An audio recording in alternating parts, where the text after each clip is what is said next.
Bom, gente, então vamos lá. Vamos começar com a nossa aula hoje. E o assunto que eu tenho para tratar é uma continuidade da aula passada, né? A aula passada a gente falou sobre vários tipos de válvulas, circuitos pneumáticos, a gente montou circuitos, começamos a interpretar, inclusive, alguns circuitos com mais de um cilindro, mais de um atuador. E hoje nós vamos continuar nessa linha. Então, existem situações né, de máquinas muito complexas, que eu tenho muitos atuadores pneumáticos e cada um é acionado num tempo diferente ou num momento diferente, de acordo com um gatilho específico, né? De acordo com algum evento que acontece na máquina, provoca o acionamento de um atuador em um momento diferente. Né? Me lembro aí na época que eu prestava serviço para a Fiat, lá na área de projeto e manutenção, tinha uma máquina lá que ela tinha um apelido de Mascheroni. Né? Mascheroni é macarrão em italiano, porque o circuito pneumático dela era tão complexo, era tanta mangueira que parecia uma macarronada. Né? Então ela já veio da Itália com esse apelido de Mascheroni. Bom, então é o seguinte, como que funciona em máquinas muito complexas e que eu tenho vários cilindros? Imagina que vocês vão projetar o circuito pneumático de uma máquina e você tem lá, por exemplo, 10 cilindros pneumáticos, cada um atuando, né, sendo acionado em um momento diferente. Como que a gente faz para representar os movimentos? Né? Então, existem algumas técnicas. Eu vou mostrar para vocês algumas, quase todas, mas eu vou focar naquelas que são mais usuais, mais práticas. Vamos imaginar um exemplo. Imagina uma situação industrial que eu tenho, por exemplo, uma esteira transportadora, então os produtos entram na esteira por esse lado aqui, ó. Então eu tenho o produto entrando na esteira. Aqui eu tenho o cilindro A, que quando o produto chega na esteira, né, ele forma uma pilha, ele começa a subir os produtos. Né? Então, em pilhas de 3 em 3, ele forma aqui, né, um volume de 9 produtos. A hora que der 9 produtos, o que ele vai fazer? O cilindro B é acionado, que empurra esses produtos para dentro da caixa. Depois, o cilindro A desce, né, trazendo a caixa para a esteira, e aqui segue a produção. Então, veja bem, qual que seria a sequência de acionamento dessa máquina? Né? A sequência de acionamento dessa máquina seria o seguinte: o cilindro A avança, o cilindro B avança, depois o cilindro A retorna e o cilindro B retorna. Tá? Então, essa seria a sequência de acionamento dessa máquina. Bom, essa sequência que eu falei com vocês, existem várias formas da gente representar essa sequência de acionamento. Né? É isso que nós vamos estudar daqui para frente, né? Focar na aula de hoje. Como que eu represento essa sequência? O cilindro A avança, o B avança, depois o A recua e depois o B recua. Bom, uma maneira que a gente pode dizer que é a maneira mais óbvia, mas não é a ideal, longe disso, né? É uma das piores para a gente fazer, é uma representação em forma de texto, literal, de uma sequência cronológica. Né? Então, observe o seguinte: passo 1, o cilindro A avança e eleva o pacote. Depois, a haste do cilindro B avança e empurra o pacote para a esteira 2. A haste do cilindro A retorna à sua posição inicial e, por último, a haste do cilindro B retorna à sua posição inicial. Por que esse método ele não é o mais indicado? Primeiro, porque ele depende muito da habilidade de quem está escrevendo. A pessoa ela tem que ser o mais clara possível, porque ele vai escrever um texto para outra pessoa ler. Então, isso ele deixa margens para erros de interpretações, né, de ambiguidades. E a gente sabe que o engenheiro, por natureza, ele é muito objetivo, ele é muito lacônico. Né? O que é óbvio para ele não precisa de ser dito. Ele acha que todo mundo entende o óbvio. Então, essa é uma metodologia de representação de movimento, de atuadores, que ela não é recomendada em hipótese alguma. Avançando, uma forma melhor de representar poderia ser uma forma de tabela que vai representar a sequência dos movimentos. Então, eu coloco aqui, olha, a primeira coluna indica a sequência do movimento. Então, movimento 1, 2, 3 e 4. E eu coloco aqui nas colunas à direita todos os atuadores. Então, no primeiro movimento da máquina, o cilindro A avança e o cilindro B está parado. No segundo movimento, o cilindro A fica parado e o cilindro B avança. No terceiro movimento, o cilindro A retorna e o cilindro B fica parado. E no último movimento, o cilindro A fica parado e o cilindro B retorna. Então, essa tabela já é melhor do que uma representação literal, né? Mas também não é a ideal, né? Observa que eu preciso de ter algo que seja mais simples possível e que também não gere dúvidas em relação à interpretação, né? Então, a minha representação ainda precisa torná-la mais objetiva. Uma outra forma é chamada de representação vetorial, que eu vou utilizar setas, né, ou vetores para poder representar o movimento dos atuadores.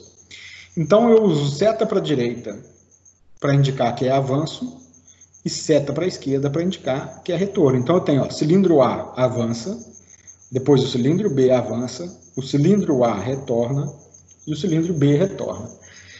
Bom, é interessante, mas essa ainda não é a mais usual, né? Ela, para falar a verdade, eu nunca me deparei com isso em aplicações industriais. Eu sei que ela existe, mas em termos de manuais, catálogos de máquinas, diagramas hidráulicos e pneumáticos, nunca vi essa representação.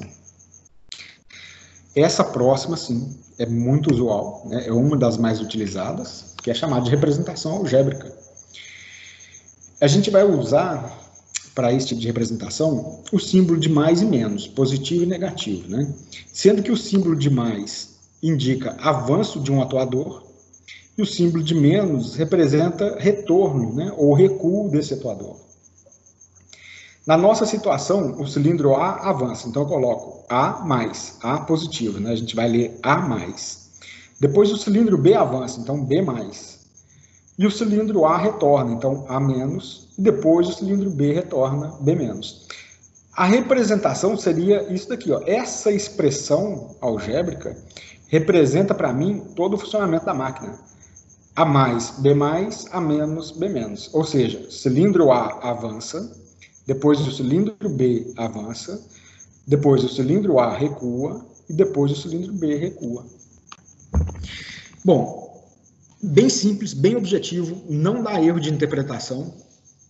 Essa convenção ela é universal, né? Se eu escrever A mais, B mais, A menos, B menos na pneumática, fica evidente que eu estou falando de movimento de atuadores. Cilindro A avança, o cilindro B avança, depois o cilindro A retorna, depois o cilindro B retorna. Tá? Então, essa é bastante utilizada, sim. Outra representação, outra forma de representar que é muito utilizada é chamada de diagrama trajeto-passo. O diagrama trajeto-passo consiste em a gente desenhar um diagrama, na verdade é um gráfico, né? Esse gráfico ele tem dois eixos, eu tenho um eixo vertical e o eixo horizontal. O eixo horizontal, o eixo X, a gente vai representar os passos da máquina, ou seja, os movimentos. Então eu tenho passo 1, passo 2, o passo 3, o passo 4 e o passo 5. O eixo vertical, nós vamos representar o trajeto do atuador, ou o movimento do atuador. Então, quando ele for 0, aqui embaixo, ele está recuado. E quando ele for 1, que é aqui, ó, nessa posição, ele está avançado. Então, veja bem. Vamos analisar esse exemplo que a gente citou da nossa máquina. Aqui, olha só o que eu estou querendo dizer.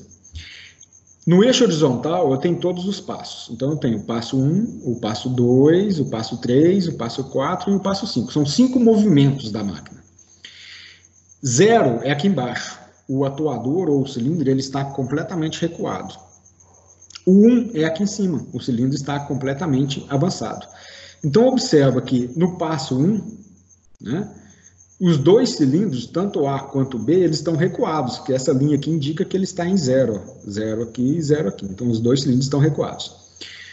Na transição do passo 1 para o passo 2, o cilindro A está avançando e o cilindro B continua recuado aqui. Quando o cilindro A completa totalmente o seu curso, né, o seu trajeto, quando ele avançou completamente, aí sim o cilindro B ele começa a avançar. Então, na transição do passo 2 para o passo 3, o cilindro B está avançando e o cilindro A está parado, na condição de avançado. Ele está completamente avançado e parado. Quando o cilindro B avança completamente, que é o passo 3, ó, chegou lá no final do curso do cilindro B, aí o cilindro A começa a retornar, entre o passo 3 e o passo 4, o cilindro A está retornando, e o cilindro B está parado. Quando o cilindro A recua completamente, aí o cilindro B começa a avançar. Então, aqui no passo 5, ele voltou na condição de repouso da máquina, na condição original, né? Então, aqui eu tenho os dois cilindros pneumáticos completamente recuados. Então, essa representação gráfica, ela é muito utilizada, sabe? Muito utilizada, e é comum a gente pegar manual de máquina, diagramas pneumáticos, hidráulicos, você tem a representação dos movimentos dos atuadores da máquina dessa forma aí. Então, as duas mais utilizadas são a representação literal, que é essa A mais, B mais, A menos e B menos, desculpa, a representação algébrica, e a representação através de diagrama trajeto-passo, que é muito utilizada. Então, são as duas mais utilizadas de fato, mas ainda tem outra, né? Uma que é utilizada, mas não com tanta frequência, é o diagrama trajeto-tempo. Observa que ele representa muito bem, na verdade, desculpa, ele parece muito com o diagrama trajeto-passo. Só que no eixo horizontal, eu vou representar no eixo horizontal tempo ao invés de passos. Então, eu tenho minha escala de tempo aqui, ó. A gente pode observar que isso, quando eu falo escala de tempo, eu consigo representar agora velocidade de acionamentos do cilindro. Então, eu posso observar que, olha só, eu tenho aqui embaixo o cilindro B, né? O cilindro B, ele avança lento, observa que o retorno dele é mais rápido, porque ele gasta menos tempo para retornar do que no avanço. Então, eu tenho nos dois cilindros um avanço lento e um retorno rápido, né? Se eu tenho um avanço lento e retorno rápido, com certeza eu vou ter que controlar a velocidade de avanço. Talvez a velocidade de retorno também. Eu posso controlar a velocidade de retorno e a de avanço, as duas, né? Para ajustar o tempo da máquina. Então, aqui eu tenho embaixo uma escala de tempo. Gente, qual que é a maior dificuldade do diagrama trajeto-tempo? A dificuldade é você ter uma precisão na cronometragem do tempo. Vou te falar de uma experiência própria, que uma vez eu fui tentar, numa empresa que eu estava prestando serviço para ela, é uma empresa de Pará de Minas, e eu fui contratar uma empresa, um fornecedor de centrais hidráulicas para montar o diagrama hidráulico da máquina, né? Não para montar o diagrama, mas para construir todo o sistema hidráulico da máquina. E eu lembro que na primeira tentativa da minha conversa com o engenheiro responsável por desse fornecedor, eu mandei para ele um diagrama trajeto-tempo. E quando ele fez o primeiro protótipo, né, que a gente foi instalar a máquina estava toda fora de sincronismo. A gente acabou que a gente gastou um tempo para poder fazer alguns ajustes na máquina e colocar para funcionar. Qual foi o erro? O erro foi um erro meu e foi um erro grosseiro, na verdade, porque na hora de eu copiar o tempo de uma outra máquina que já existia funcionando, eu usei meu cronômetro do relógio de pulso. Então, isso foi uma falha porque nem sempre a gente dá o start no momento certo, nem sempre a gente para o cronômetro no momento certo. Então, eu preciso de ter gatilhos para disparar o cronômetro, para eu conseguir a precisão de tempo, obviamente quando a máquina exige precisão de tempo, que foi esse caso, para poder fazer o levantamento do diagrama trajeto-tempo. Então, eu falo assim por experiência própria que o diagrama trajeto-tempo ele é importante quando você sabe a precisão, a exatidão do tempo, das velocidades de acionamento de cada cilindro. Aí, ok. Aí você monta um diagrama trajeto-tempo com precisão. Tirando isso, é mais difícil. Eu devia ter optado pela construção através do diagrama trajeto-passo e depois ter feito ajuste de velocidade da máquina, que seria mais simples, né? Bom, olha só. A gente, então, voltando no nosso exemplo, até agora, o nosso exemplo, ele fala o seguinte, ó, naquela máquina, né? O produto chega na esteira transportadora, quando ele chega lá na região do cilindro A, o cilindro A avança e levanta o produto. Depois que ele avança, o cilindro B avança e empurra o produto para dentro da caixa, ou seja, para outra esteira. Depois que o cilindro B avançou, o cilindro A retorna para a posição original e depois o cilindro B retorna para a posição original. Ok, analisando o desenho é isso daqui, não é? Eu tenho dois atuadores, o cilindro A e o cilindro B. O cilindro A avança, depois o B avança, depois o A retorna e depois o B retorna, tá? Como que seria o circuito, né? É possível a gente pegar uma representação dessa, por exemplo, algébrica A mais, B mais, A menos e B menos, e construir um circuito pneumático unicamente a partir dessa expressão? Sim, é possível. Da mesma forma que eu posso pegar um diagrama trajeto-passo como esse e construir um circuito pneumático que resolva esse problema aí para mim, tá? Então, olha só, que circuito que seria esse? Seria esse circuito aqui, ó. No primeiro momento, eu sei que quem está começando a se habituar com o circuito pneumático assusta pelo jeito que ele foi desenhado. Que ele foi desenhado de uma forma que ele fica difícil de interpretar. Observa que as válvulas fim de curso, elas foram desenhadas na posição física que ele fica na máquina. Isso nem sempre é muito bom, porque eu começo a ter muitas linhas atravessadas. Daqui a pouco eu vou desenhar esse circuito de novo para vocês aí, para a gente ter uma ideia, mas eu começo a ter linhas cruzando todo o circuito, ó, cruzamento de linhas em pneumática, hidráulica e elétrica. Isso gera problema, confusão na hora de interpretar o circuito, tá? Mas vamos analisar aqui. Primeiro, eu tenho um cilindro de duplação de K, que é o cilindro A, outro cilindro de duplação de K, que é o cilindro B. Eu tenho válvulas fim de curso, que são essas válvulas de 3 2 vias, acionamento por rolete e retorno por mola. Essa, que é a B1, a B2, a A1, tá? Também é válvula fim de curso.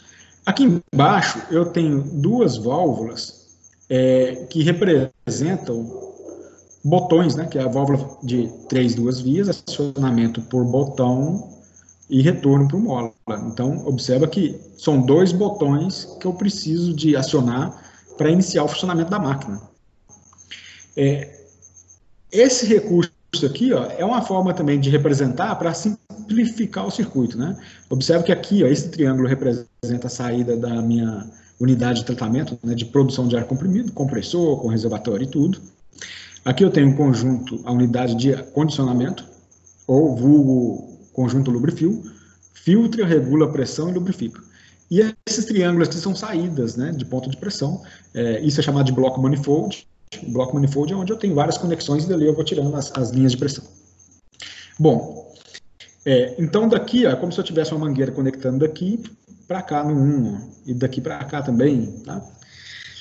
Então aqui observa que 1 sempre é a entrada de pressão, aqui, né, linha principal. Bom, gente, fizemos a identificação de algumas válvulas. Essa válvula aqui, ó, a A01 e a A02, são válvulas controladoras de vazão, né? O objetivo delas é controlar a velocidade de acionamento do atuador pneumático. Outra questão importante que eu gostaria de frisar, eu comecei a falar isso na última aula, que é o seguinte, ó, observa que o cilindro é representado por uma letra maiúscula. Então aqui eu tenho o cilindro A e de cá eu tenho o cilindro B. Todas as válvulas que estão na linha do cilindro A vão começar com A, mas o A minúsculo. Então, observa a válvula direcional principal. Ó. Essa aqui é a válvula A0. Essa válvula A0 é uma válvula de 5 2 vias, né? Eu estou querendo dizer que ela tem duas posições, porque tem dois quadrados aqui, ó, e 5 vias. Quais são as vias? 1 é entrada de pressão, 2 e 4 saída para o atuador, 3 e 5 escape para a atmosfera. Então, ela tem 5 vias e 2 posições. Então, uma válvula direcional de 5 2 vias, o acionamento dela é por piloto pneumático. Então, ela é duplo piloto. Eu tenho um piloto 12 e o 14. Então, 12 de cá e o 14 de cá. Essa daqui é a válvula principal desse cilindro, que é a válvula A0.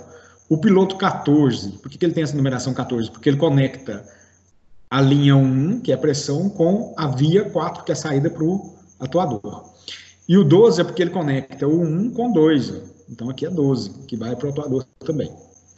Essa válvula aqui a gente já estudou. Ela é chamada de válvula de simultaneidade. é o elemento E, ou elemento E, né? Essa válvula vai liberar pressão no piloto, nessa linha tracejada, quando eu acionar essa válvula aqui e essa daqui ao mesmo tempo. Então, aqui é uma questão de segurança. O cilindro A só vai avançar quando eu acionar a válvula A2 e a A4 ao mesmo tempo. Gente, põe o microfone aí no mudo, por favor. Obrigado. Então, a válvula A04, ela permite a pressão em 2, na via 2, quando eu acionar a válvula A2 e A4 ao mesmo tempo. Né? Aí, ou seja, o operador acionou essas duas válvulas, né, uma em cada mão, obviamente, né? É o comando bimanual, ele vai liberar a pressão aqui na via 2, vai pilotar essa válvula a zero, pilotando a válvula a zero, o cilindro A avança. Olha só, nessa linha de avanço do cilindro, eu tenho essa válvula controladora de vazão. Mas observa que ela está no sentido tal que essa válvula de retenção aqui, ó, ela vai abrir. E o ar ele não passa no estrangulamento, ele passa na válvula de retenção. Aí você vai pensar, então o cilindro avança rápido? Não. Pelo seguinte, o ar que estava armazenado na câmara dianteira, na hora de escapulir, ele vai encontrar restrição na válvula de retenção, que ela está fechada. Então ele passa pelo estrangulamento. Ou seja, aqui eu estou controlando a velocidade de avanço do cilindro. Essa válvula está controlando a velocidade de retorno, porque quando o ar estiver saindo da câmara traseira aqui, ó, essa válvula bloqueia e ele passa pelo estrangulamento. Então o cilindro, né, ele tem a velocidade de avanço e de retorno controladas. Ok, então para o circuito ser acionado, eu tenho que acionar A2 e A4 ao mesmo tempo. Aqui eu tenho o elemento E, que vai pilotar a válvula a zero, o cilindro avança. Quando o cilindro avançar, ele vai tocar, quando ele chegar no final do curso 2, ele vai tocar essa válvula B2. O que a válvula B2 faz? Ela é uma válvula, fim de curso, né? Uma válvula de acionamento por rolete, 3 duas vias, retorno por mola. Então, essa válvula é acionada e vai liberar o ar comprimido aqui no piloto 14 da válvula B0. Tá? Então, ele pilota a válvula B0 provoca o acionamento do cilindro B. Então, o cilindro A avança, toca na válvula B2, que a válvula B2 pilota a válvula B0, que promove o acionamento do cilindro B, ele avança, quando ele chega no final do curso, ele vai tocar a válvula A1. Observa que quando ele tocar a válvula A1, ele vai liberar a passagem da pressão de 1 para 2, ele vai pilotar aqui de volta, ó, essa válvula A0. Essa válvula A0 vai promover o retorno do cilindro A.